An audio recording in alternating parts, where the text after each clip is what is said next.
Have you ever wondered what makes your bicycle move or what powers the sun? It all comes down to energy. Think of energy as the invisible superhero force that allows anything to happen. It's the ability to do work, to lift something, to heat something up, or to cause any kind of change you can observe. The most important thing to know is that energy is never created from nothing, and it never truly vanishes. It's always been around, and it always will be. Scientists group energy into two main categories based on its state. First, you have potential energy, which is stored energy, like a coiled spring or a rock resting on the edge of a cliff. It's energy waiting to happen. Second, you have kinetic energy, which is the energy of motion. If that rock falls off the cliff or that spring uncoils and launches something, the stored potential energy turns into kinetic energy. Everything around you is constantly shifting between these two states. Let's look closer at potential energy. One common type is gravitational potential energy. If you push your backpack to the very top shelf of your locker, you've given it more potential energy because of its height above the ground. The higher it is, the more gravity can pull it down, and the more energy it has. Another type is elastic potential energy, like when you pull back a slingshot. You've stretched the rubber and stored energy ready to be released into motion. Now for kinetic energy, the energy of movement. When you're riding your scooter, you have kinetic energy. This type of energy is completely dependent on two things: how fast you're going and how heavy you are, your mass. If you're riding slowly, you don't have much kinetic energy. But if you race down a hill, your speed increases, and so does your kinetic energy. A bowling ball moving slowly might have the same kinetic energy as a tennis ball moving super fast. It's all about the balance between mass and speed. When we talk about an object like a spinning top or a bouncing ball, we often refer to its mechanical energy. This is just a fancy way of saying it's the combination of all the potential and kinetic energy in that object. Think of a gymnast jumping on a trampoline. As they go up, they gain potential energy. As they come down, they gain kinetic energy. The total mechanical energy of the gymnast, which is the sum of both, is what keeps the routine going. Another key form of energy is thermal energy, which you probably know as heat. All matter is made of tiny particles, atoms and molecules that are constantly wiggling, jiggling, and moving. Thermal energy is the total kinetic energy of all those particles. The faster they move, the hotter the object feels. That's why when you rub your hands together quickly, they warm up. You're adding kinetic energy to the particles in your hands, increasing their thermal energy.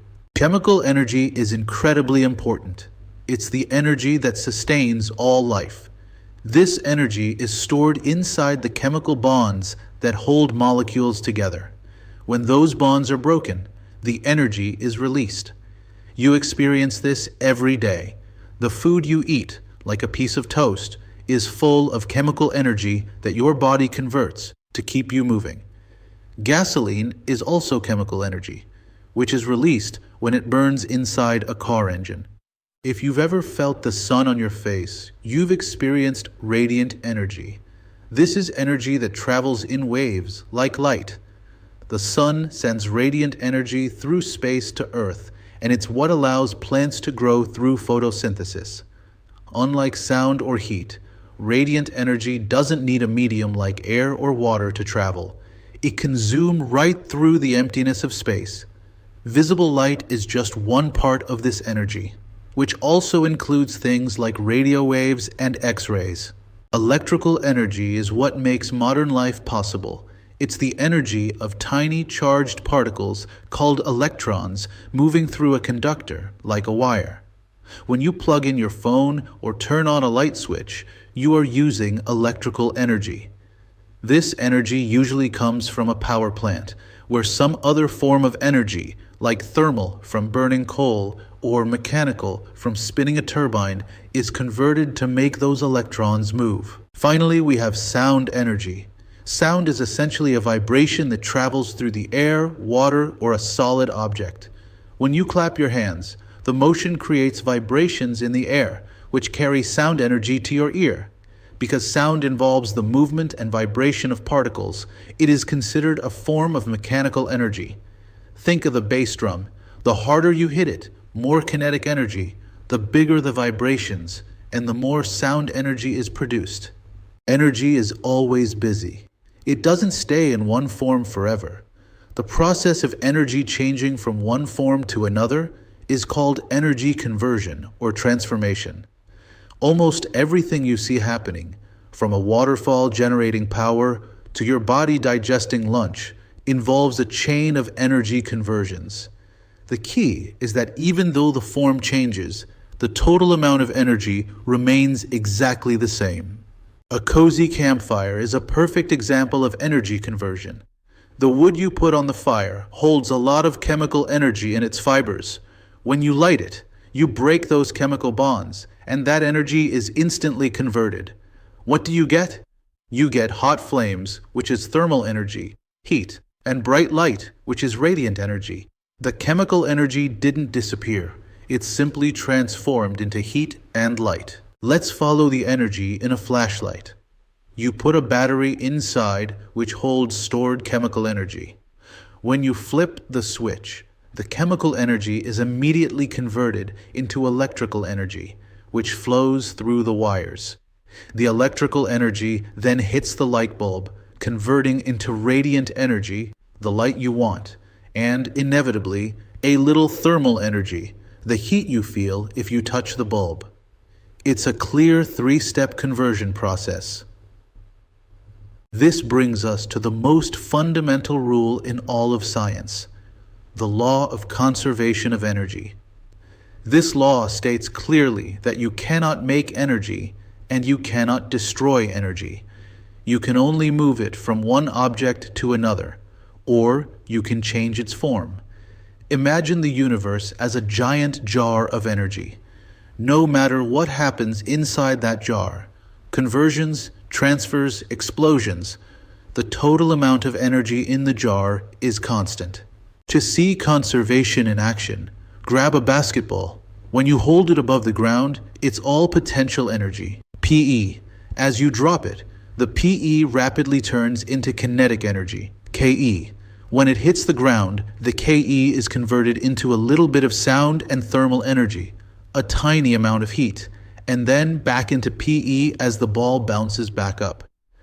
The ball doesn't bounce as high the second time because some of the mechanical energy was converted into non-useful heat and sound, but the total energy still exists. A pendulum, like the ones you see in old clocks, demonstrates the perfect conversion between the two states. When the pendulum reaches its highest point on either side of the swing, it stops moving for a second, meaning all the energy is potential energy. As it swings down through the center, it's moving fastest, and all the energy is momentarily kinetic energy. This perfect back and forth conversion between PE and KE is the physical evidence that energy is not lost. It's just constantly shifting forms. It's important to distinguish between energy transfer and energy transformation. Energy transformation, or conversion, is when the form changes, like chemical to light. Energy transfer is when energy moves from one object to another. When a cue ball hits an 8-ball on a pool table, the cue ball transfers its kinetic energy to the 8-ball, making it move.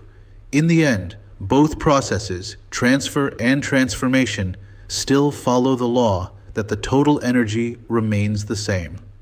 If energy is conserved, why does your phone get hot when you use it? That's due to dissipation.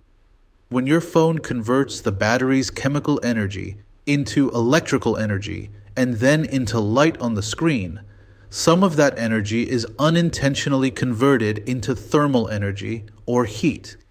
This lost energy isn't destroyed.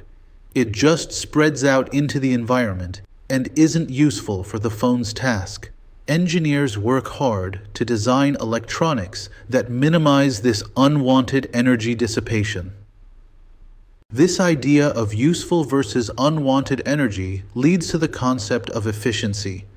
Efficiency is a measurement of how much of the initial energy is successfully converted into the desired form. For example, an old-fashioned incandescent light bulb is not very efficient because 90% of the electrical energy turns into heat, unwanted, and only 10% turns into light, desired. Modern LED bulbs are much more efficient because they minimize that heat dissipation, maximizing the useful light output. So remember the big idea: energy is constant.